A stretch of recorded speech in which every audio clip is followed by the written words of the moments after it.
Okay, so the first question is, how did you meet?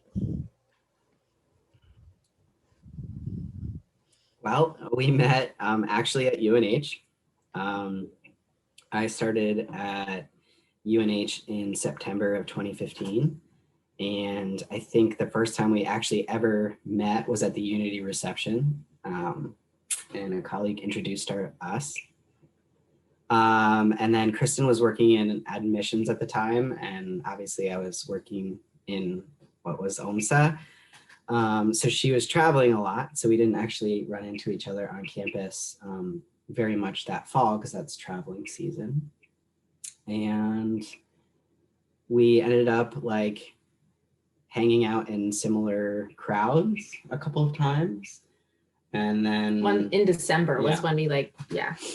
And so we started hanging out more, and then the rest is history. That's how we met. That's how we met. Yeah. Thanks to UNH for bringing us together and for awesome people for connecting us. Mm-hmm. When did you know you loved one another? And was that a different time from when you romantically knew you loved one another?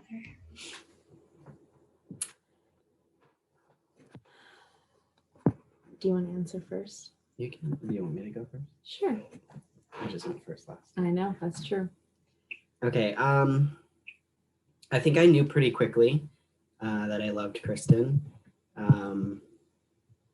I knew immediately that I loved like being around her and being in her energy. And I knew that like my heart was just so happy and at ease when I was with her.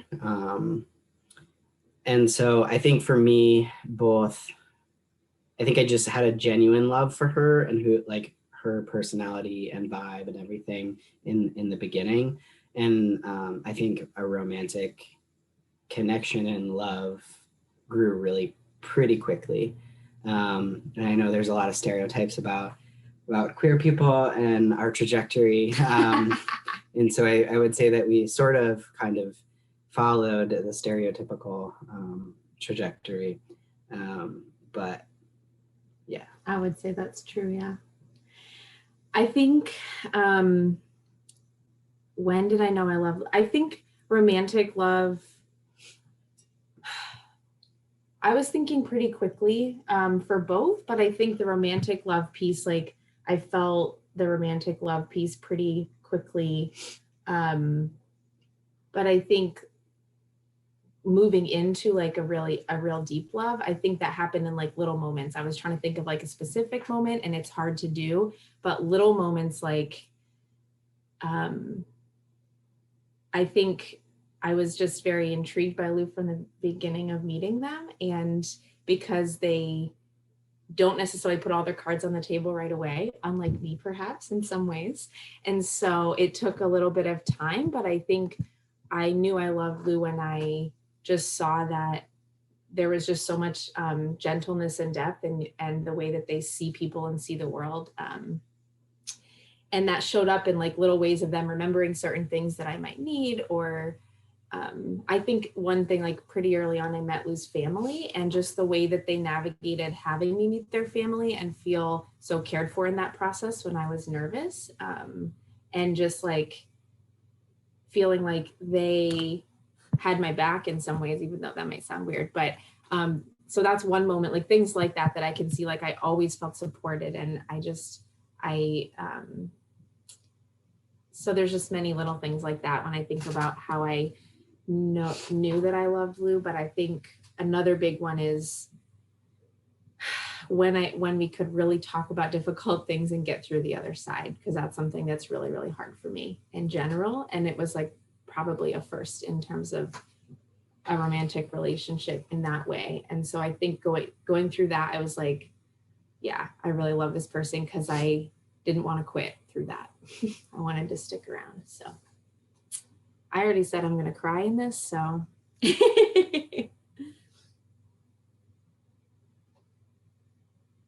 What is a beautiful thing you've learned about yourself by virtue of the way your partner reflects your experience back at you?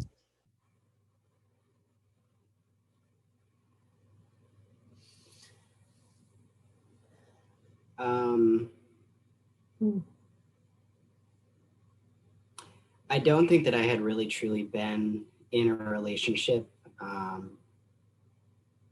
whether it's family, past partners, friends, or whatever, where I felt wholly seen for who I am, and in all of the ways that I am me. And so being seen for the very first time, and somebody who's really good at seeing me, I think at first was really challenging, because I didn't really know what to do with it, and it was hard to trust. And I think I had spent a lot of my life trying to shape, shift, and change parts of who I am to fit the expectations of others, to make others happy, to fit into their perception of who they think I am. And so it was a pretty wild experience for somebody to like see me for who I am and not feel like I have to change any part of me. And like that who I am is worthy of love. And so I feel really, really lucky to have that in my life, because I know that there's a lot of people who don't have that in their life. I have my notes here. My computer is doing the thing again. So strange.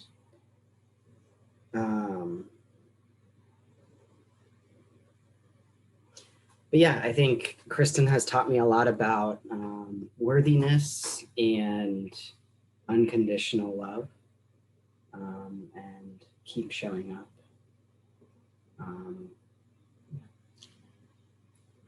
I echo a lot of that.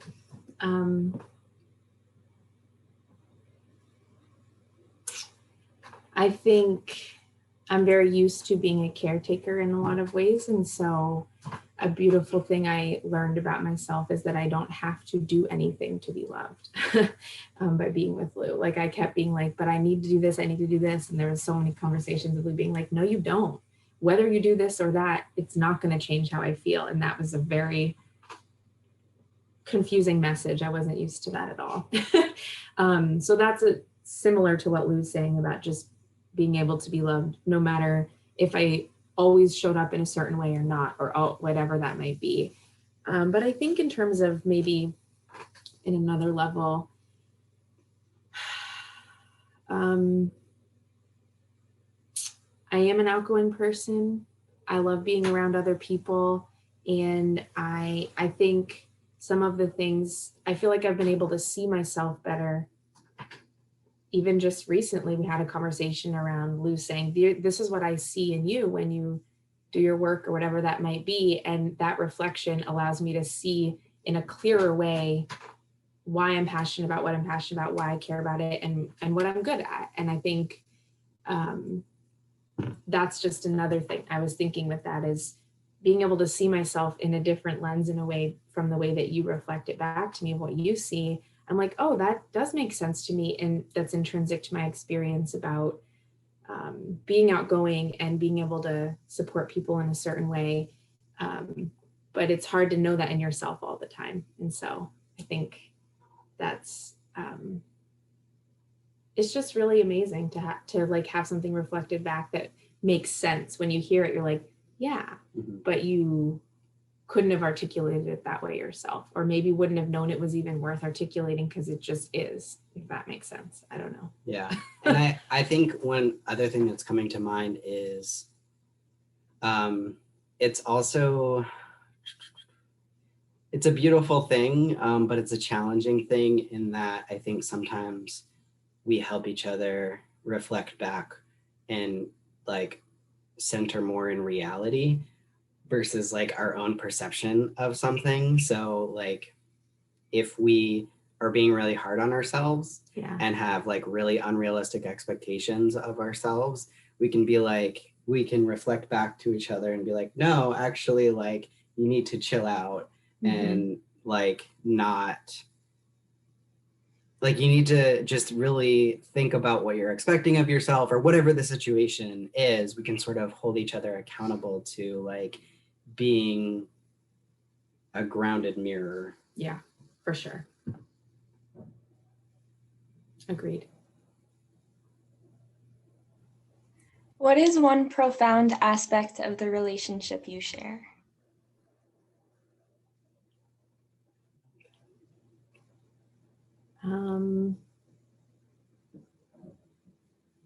I feel like some of it we've talked about in terms of worthiness, of like, that feels profound to me, that we feel, that we've talked about feeling more worthy of love.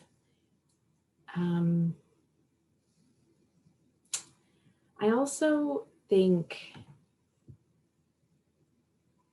for me, and based on what I bring to this relationship, something that's profound for me is our ability to work through challenges. And I kind of mentioned that before, but it feels profound that I know there's further questions down the road about what does marriage mean to you, but I think that feels very profound to me, to know like we're going to tackle whatever comes together, and sometimes it's going to be really hard, and we know it's going to be hard, and we've had some hard things already. Like, that's life, right? Whether it's external to us or internal to us. And so it feels profound that we have that same level of commitment, not only to figure the thing out, but figure out the process to as carefully and gently figure the thing out as we can. Does that make sense? Like not only what it is that we need to figure out, but we're going to talk to each other about how we each need to access that process. There's might be just me, but like being able to say, this is really important, but I don't have the capacity right now. I need to come back to it later. Or when you say this thing in this way, it makes me feel like this, and this would be easier for me if you approached it this way. Like, we do a lot of that. And I think sometimes I look back and I'm like, damn, we've done a lot of that, because some of the conversations we used to have, we don't have that way anymore. Yeah. And sometimes those things still come back because we're human. They're either part of our, some of that's going to be with us for our whole lives. But yeah, I think to me, that's a profound aspect. Yeah. And I think in the beginning, we had a harder time trusting that we could go through hard things and not break, just bend. And through really just sort of trusting in the process, in learning, like practicing, learning how to be in hard things together. Like, it really did take a lot of practice. And I remember it took a lot of practice. I remember a shift. Yeah. I remember a shift. And, every now and then every relationship, there are things that are challenging or things we don't agree on. But I think just the worry of, like, we always just know it's going to be okay. Mm-hmm. And we're going to show up and be in it together. Does that make sense? Yeah. I think so. I was thinking, yeah, there was a shift, and we practice it a lot, and we both get external support on it too. I think, and then bring it back and practice it some more. But there was something else I was going to say to what you said, but I can't remember. Trusting that we weren't going to break. I think trusting that we had to tackle things together as opposed to against each other, that was a big shift. So I think in the beginning, this is a little bit of a tangent, but I think in the beginning of our relationship, everything was just really, really great. And we were sort of waiting for the other shoe to drop, and almost like looking for things to make it not work or make it more challenging. And so I think just both of us coming into it had to really wrestle with a lot of trust stuff. And not necessarily because of anything we did, just our past experiences. And yeah. I remember super early. I don't know if I've ever told you this before, actually, but really early on, I remember being like, I met this person and they're amazing and they're everything I'm looking for. And now it's just going to be great because now we can get together and we can get married and we can have our lives. And then it turned out there was like a lot of stuff that had to happen before I was actually ready for that whole process to happen. That was like really early. And then there was a lot of the like figuring out, not looking for all the reasons it wouldn't work for a period of time, to finally circle back to saying, no, actually, I did have a hunch about that in the beginning, but I just had to like deal with my own baggage around what that all meant. So anyway. What is the role and importance of self-love in your lives, and how has this journey been nurtured by virtue of happening alongside one another? Mm, Do you want me to go first or do you want to go first? it's up to you. I imagine we'll have similar answers, but you know, I think about this sometimes because there's a lot of quotes and messages about self-love, and you can't love other people until you love yourself and all this. And I saw one recently that was like, I don't know, I think it's more nuanced than that, because I think it's a both and. I think if you don't feel lovable, it's really hard to receive love. Like that is, like I have felt that. And also what we were talking about of the reflection of someone else showing you that you're loving helps you develop self-love. And so I think it's so intertwined, and I kind of reject the extremes of both of those things because I don't think you can rely on someone to completely love you and not do your own stuff with that too. But self-love is an ongoing process. It's a lifelong process. And for me, I'm sort of in the place of thinking it's a lot of, rather than growing into self-love, it's a lot of like letting go of things that have blocked it, if that makes sense. Like going down to the core of who I am and being like, I do really love these things, and I want to get rid of the messages that told me that they weren't okay. And so I work on that a lot in therapy, and like that's a lifelong thing that I do on the, like in my own life as an individual person. But I think in our relationship, first of all, being able to talk about that and saying, here's the process that I'm in, and here's how it is my own experience, and here's how it relates to us being together. But then, so like you're a sounding board in that way. And also like feeling such unconditional support for you helps me expand and grow into that process as I have it. I think for me, self-love is definitely an ongoing process of learning and relearning and unlearning. And it's really hard. And it really hasn't been that long where I have been shown like that I'm worthy of unconditional love. And so I'm just like, I'm still new. I'm still new at it. And I think that there have been times for both of us where we didn't necessarily have the best self-love, and we were sort of there to support each other through that. And I'm sure it'll like, I think there's another question about it at some point, but I think one of the biggest pieces for both of us in our relationship is the ability to grow individually, and then the ability to grow as a couple. And like, I think both of us really, really value that. And like, this wouldn't work without that. And so for me, self-love is a growing edge, and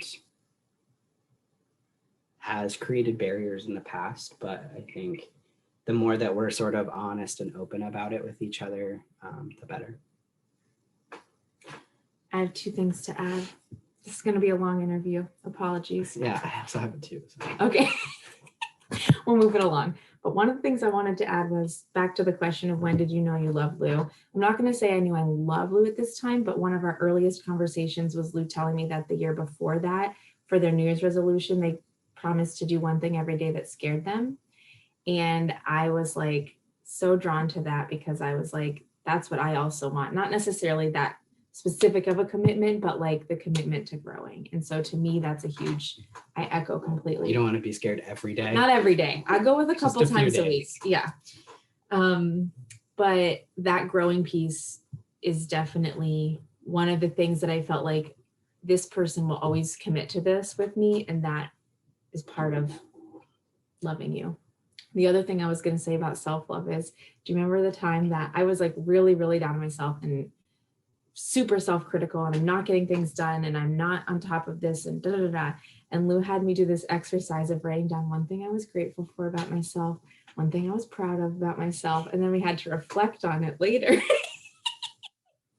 So anyway, I just thought that was a cute example of, I was really mad. I was like, I don't want to do this, but I did it. And then when we moved, I found that piece of paper next to my bed. So anyway, there you go. Can you please describe the significance of marriage in your relationship?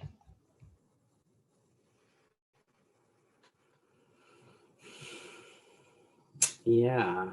So for us, I think marriage is just a symbol of our commitment to each other. And it like just choosing each other every day. Like it's a conscious choice to choose each other every day and our relationship. And for me, that's what it symbolizes, just the commitment to choosing each other. I agree. And like endless arguments about the best way to put things into the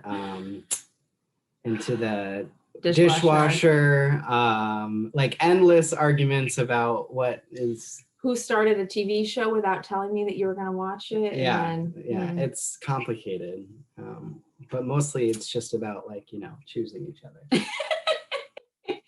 And I think I don't think there was ever a question for our own trajectories that we wanted to get married. And I think marriage is complicated for reasons of who has access to it and who doesn't, and who has historically had and had not. And I think for me, it was a really emotional experience to get married, knowing that it hasn't been that long necessarily in some ways that we would be able to. And so it felt like a statement and sort of a claiming.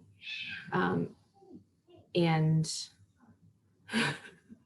our cat is screaming right now. I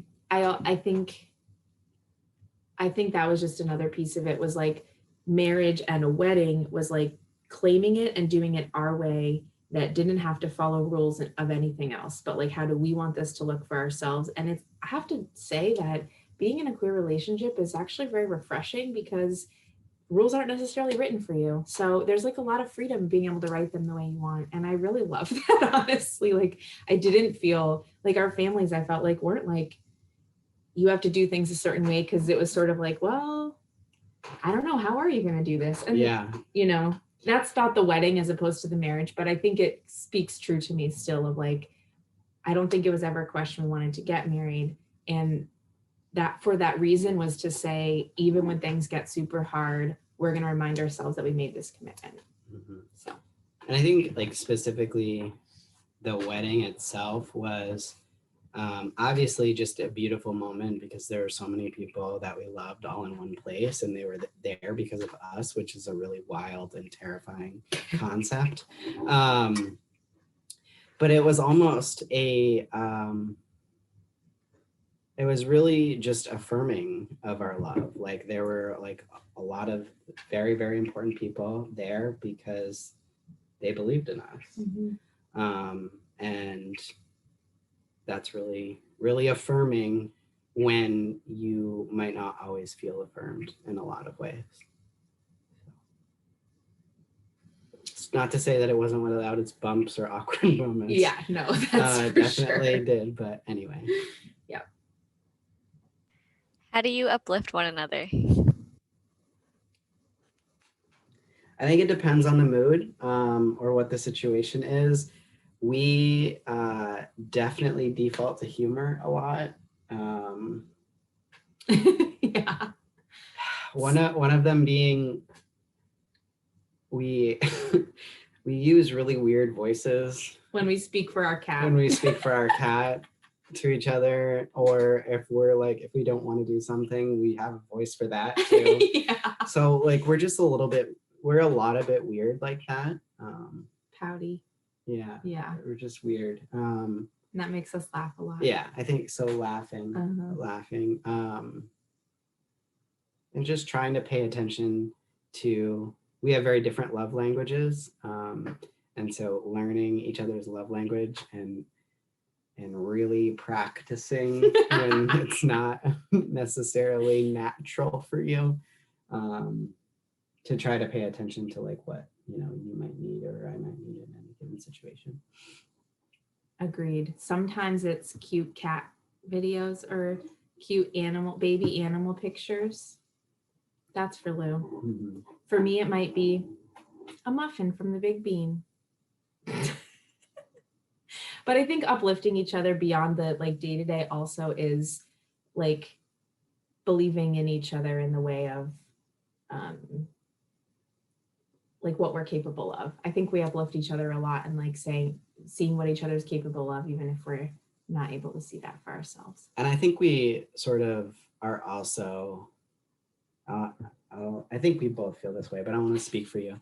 But because we work in the same space, because we work at the same institution and, a lot of the same spaces, we have the opportunity to see each other sort of when we're in our professional capacity. And so like, I know when I'm watching you do trainings or run something, I'm just like, that's my babe. And like, I'm just on the side, like being a little cheerleader, just being really proud.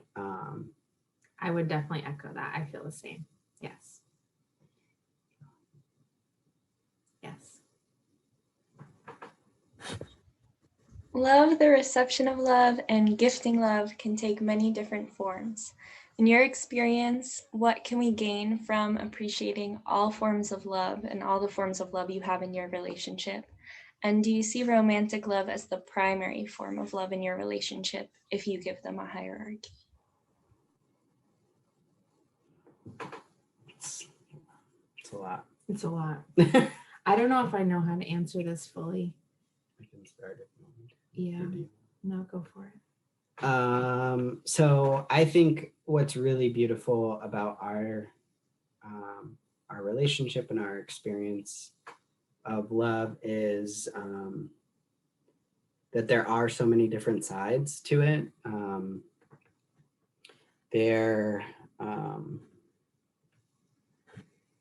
So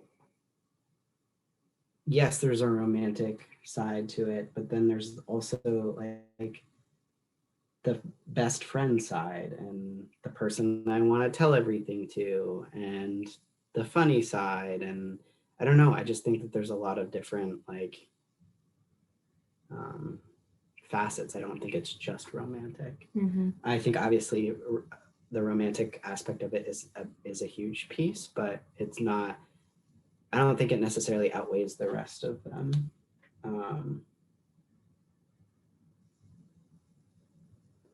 I don't know. I had the privilege and have the privilege of being married to my best friend. And like, it's not always fun. Sometimes it's challenging, but like, who else do you want to like go to the grocery store with and try to make that a fun experience? Like, you want to do that with your best friend. And it's just sort of a bonus that romantic and intimacy is there as well. I don't know. Makes total sense. Yeah, I think romantic love is really important, and I think we both feel that way. I think I tend to be, I don't know if this is what we're going for, but I tend to like want to show romantic love a lot and receive romantic like gestures a lot. I guess that's part of a love language, but but it's definitely a big piece of our relationship. But I think when I saw when you think about committing to being married for the rest of our lives, for me, romantic love is not necessarily the one that's going to say we're going to get to the end alone, just that. Like, I think all the pieces, I think having the other parts of love, of like the closeness and the all the things that Lou talked about, feed into like strengthening romantic love, and the romantic love strengthens the others. And to me, all of that is needed, because sometimes we might just be really sick of being around each other, but still love each other. So I guess I don't necessarily see romantic love as primary over the others. I would agree. I think it's a really important piece. And in some ways, for me, I think it's a piece that distinguishes our relationship from other love that I have with other people, in other like friendships or whatever, you know. But I think all the pieces, I've certainly learned a lot about appreciating all forms of love in a relationship. And remember, our friends one time asked each other, "Are you madly in love with me?" And the other one, they've been married for like 10 years. And the other one was like, "Well, I'm deeply in love with you." And the other one goes, "Ditto." But anyway, besides that, I think to me, that's like all the pieces together creates a depth that you don't have without all the parts. Mm-hmm.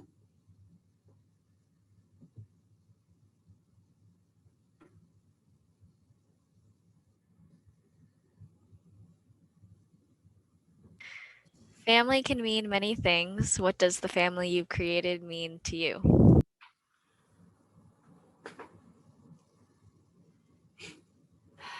Is that us, or is that everyone around us that we've brought in? It could be both. Could be both. It can mean many things. I think in terms of like just the people that we surround ourselves with are very much a part of our family, like our very close friends. Because I think that they sort of at certain points are able to see us for who we are more than maybe our families could at one point. I'll speak for myself. And it's hard because those family can change too. Like my family, who was my like chosen family 10 years ago, is not the same as it is now. Or some of them are, some of them aren't. But I love the concept of like us. I think in the beginning, us being a family, like just like our nuclear us, was a scary thought of like feeling like I had to leave the rest of my family. But now that we're so like solid and we are what we are, I'm like relieved that this is my primary family. Like I love my family to death, but I think there's times where I'm like, we maybe come back from a trip or something, and I'm like, yeah, I'm glad it's us. Yeah, I agree with that. Yeah, so I don't know. Yeah, I agree with everything you're saying. And I think for me, it took a long time to feel safe and comfortable being a nuclear family, because it felt scary and sad to leave my other nuclear family. And I think I think my family's pretty close in certain ways. And so I would feel a lot of responsibility to that family. And for a long time, it would be a pull of like, where does your, not like allegiance, but like, where are you pulled, you know? But it's been a gradual process to now, like, I think it feels very comfortable and very natural for me that this is our nuclear family. And I think it feels that way for both of our families. They like really respect that, but there's not like a hard line. Like it's, you know, we're still obviously very much amongst our greater family. And I think the chosen family piece is really big. We have wonderful supports that Lou talked about who came to our wedding. And I think that's a big piece of going through this life, is having your extended family. So right now we live with some friends, and so we're a family unit in that way. So there's definitely fluidity to it. How has your partnership respected and supported your individual relationships to autonomy?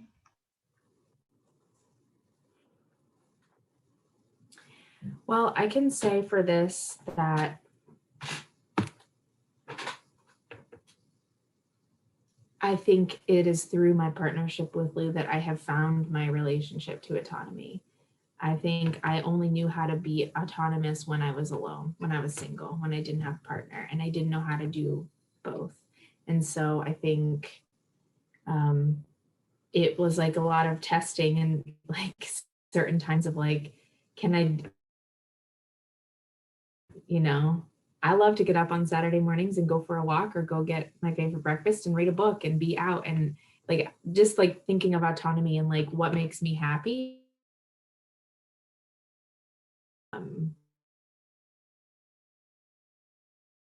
Taken a lot of like practice for me to practice it, but it's been through the support of Lou and our relationship that I think the self in me has been more clearly defined, which is so counterintuitive to what we think about. I think I'm always afraid of losing myself. And in fact, I think by investing in the relationship more intentionally in certain ways, I've like defined my autonomy more. Yeah, I mean, I think this goes back to the piece about growing from before.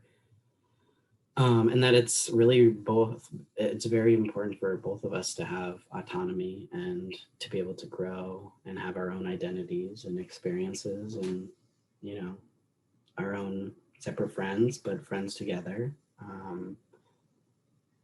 And I think in the beginning, it was a source of tension for both of us as it was sort of hard to believe that we could have that. Mm-hmm. But I think more for me. Well, I didn't want to. You called yourself out. It was harder for me. But I mean, there's also like, autonomy. We also just navigate this a bit different in terms of autonomy. And like, Kristen is a social butterfly and an extrovert, and I'm an introvert. And so there are times where like she would prefer to do something together and maybe I would like want some alone time and like, or something like that. So that's always something that we are negotiating. But it's important for us to have our own autonomy. I heard a quote ages ago, which has stuck with me, paraphrased as, I want someone to love me with me. Does this sentiment hold any significance to either of you? I think it's beautiful. I think it's, in some ways, I think it reflects a lot of what we've talked about so far in this interview. Not relying on someone to solely love you and constantly reinforce that you're lovable in ways like beyond, like not solely that, but also some of that in order to help yourself continue to grow. So I think it is significant and I love it. And I'm glad you shared it with us. Yeah, me too. We're down to the last three. Can you please speak to the power of vulnerability and human intimacy?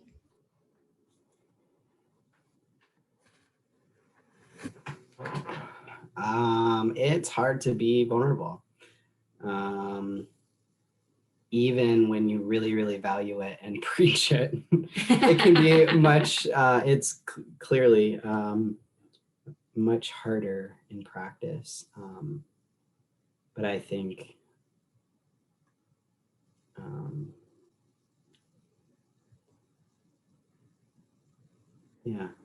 vulnerability is a huge piece of our relationship. And trusting when we are vulnerable for that other person to hold it. Yeah, I agree. I think the power, like vulnerability, and to me, it brings security and trust, and like the power of, so being vulnerable brings us to more intimate spaces of knowing each other, which can be really scary. But to me, every time something like that happens, with whether it's, you know, whatever we're going through, or a certain conversation or a reflection that we, whatever that is, that like is that vulnerable thing that kind of brings us to a more intimate place, it makes me feel stronger and more solidified in our love, in our relationship. And I think for me, I need that security. Like I need to feel like I'm attached. And so that leads to that sense of attachment in a way. And I think that's something that I, you know, used to yell a lot. I need vulnerability. I need this and this, which isn't to say that I was very good at it. It just means that I wanted it, and then also had to learn how to do it in a real way. You know, I think there's a difference between just sometimes sharing your deep, dark depths versus like, sometimes that's not actually the most vulnerable thing. Sometimes like sharing something that's very personal might be easier for some people than others. So like, I'm pretty open, but that to me actually isn't real vulnerability. Like vulnerability looks different to me, if that makes sense. Whereas it might look different for you. So yeah. Did you have any models of how you wanted your life or relationship to look like when you were growing up? Yes. I have some pretty beautiful examples of love in my life. Some of those being my parents, and my parents, my aunt and uncle, my grandparents, have had all like really strong relationships, and they've been together for a long time. My parents have been together since they were 13 and 15, which is wild.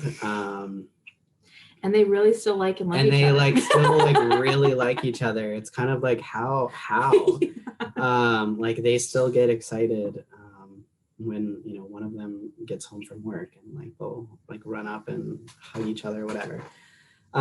It's beautiful, and also kind of like a very interesting, if that's like, that was my example of love. So I'm like, of course, that's what I'm going to have.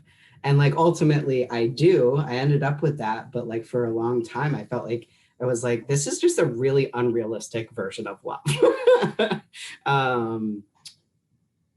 But I think what is challenging is there are some examples of queer love in our life, but there aren't a ton. So especially like queer elders. And I think that's really challenging. And we all want to sort of see ourselves reflected in experience of like what, you know, what to look forward to, or how, you know, how people experience things.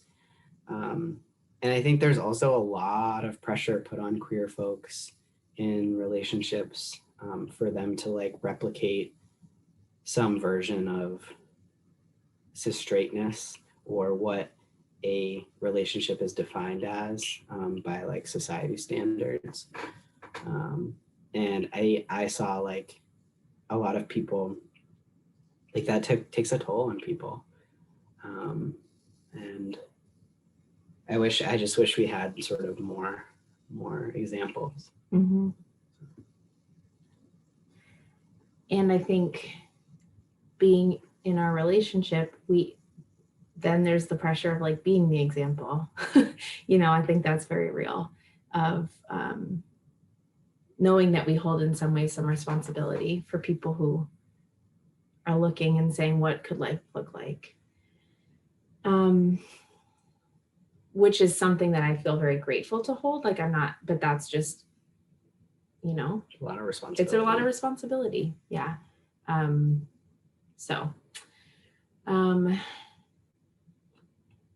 For me, models similar to Lou, my parents, I think are a model for commitment and continuing to grow and like learn each other, even into like 36 years of being married and sort of watching them navigate, not always having easy times for sure. I would not say it's the same, like, you know, just navigating some challenging times, but having that commitment of knowing love is at the foundation. And I think for me, a big model of love and relationship are my grandparents. And they've been married 60 something years. And they are just like, they like recite a love poem every night when they go to bed, you know, to each other, or like go through the alphabet A through Z of things they love about each other. And I'm not joking, like they are so adorable. They're 86 and 90 years old. And they are a model of love and life and relationship because of the way they love each other. And I think they just express it a lot. I'm a words of affirmation person. And so they're always verbally saying like, thank you for doing this for me. How lovely that you've done this. Like they're just always expressing that. And their life has been so open. Like their relationship to each other has been the core, but they have had so many friendships. They've traveled around the world in many places and met many people from different religious backgrounds and race and ethnicity and just all different experiences, and everybody's part of their family. And I know that sounds very like kumbaya in a lot of ways, but like they really live in a very like everyone's part of our family way. And so I think for me, that model of who they are together, but the life that they created together is something that I really value. And and they were also the first people I ever told I was not in a straight relationship in my family. So, and they were like, we're so happy for you. So they are amazing. Last question. We changed it a little bit. We understand that like romantic relationships especially don't live in vacuums. So if you could thank your friends, family, or community for one thing in supporting your relationship, like what would you say or how would you thank them? Ooh, how would we thank our family and friends and community?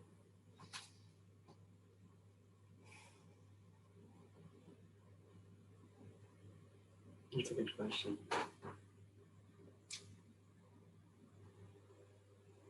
I would say for me, it's interesting because I think I would thank family, and I guess I'm thinking mostly of family in this way because I think the stakes are different than with friends, but I would thank them for following our lead. And with that being said, I feel like that for myself, that took a lot of intentional work. Like it took a lot for me to put myself out there to like kind of expect for them to follow our lead in a way. Like I had to show them maybe how to do that. And also to trust that that was like I was able to, like I could do that. But I would say through our relationship, through our wedding and into now and like our next steps in life, I thank them for trusting that we will figure it out with each other. And I don't feel like we get a lot of you should do things this way or this way, except in a way that's like supportive, you know? Yeah. So I think for our families, mostly this is the first time where they've sort of managed dealing with people in their family, like navigating having queer family members. Yeah. So like there's a lot of stuff around your family and who very purposefully wanted to get to know and understand my experiences and support me the best way that they could, and they didn't have to do that. And so I think just thanking folks to like trust in our lead and then be open to that way we may navigate things a bit differently than what other people might. yeah. And listening to us and growing with us. And I'm not saying that's easy, and I'm not saying people are good at it all the time. Yeah. But we have moments of progress, you know. So, and to our friends and community, just I don't know, general thanks for support. I feel like I'm winning an Oscar right now. Thank you for I know. Yeah, just being the sounding board and affirming or holding us accountable when needed. And I think what I will say, I think we have a lot of friendships who even if one of us has to talk about something that we're experiencing with the other, they're always going to hold the other one in high regard. And so it's like thinking about how to support me as an individual in something that we might be going through while considering our relationship and Lou in a strong way. And I think that feels really good to know that people respect and care for us in a way that is wanting the best for us together and separately, and not, if I'm going through something, someone sort of like blaming Lou or like, you know, like that kind of thing. I feel grateful to our friends and community for that. We did it. We did it. You did it.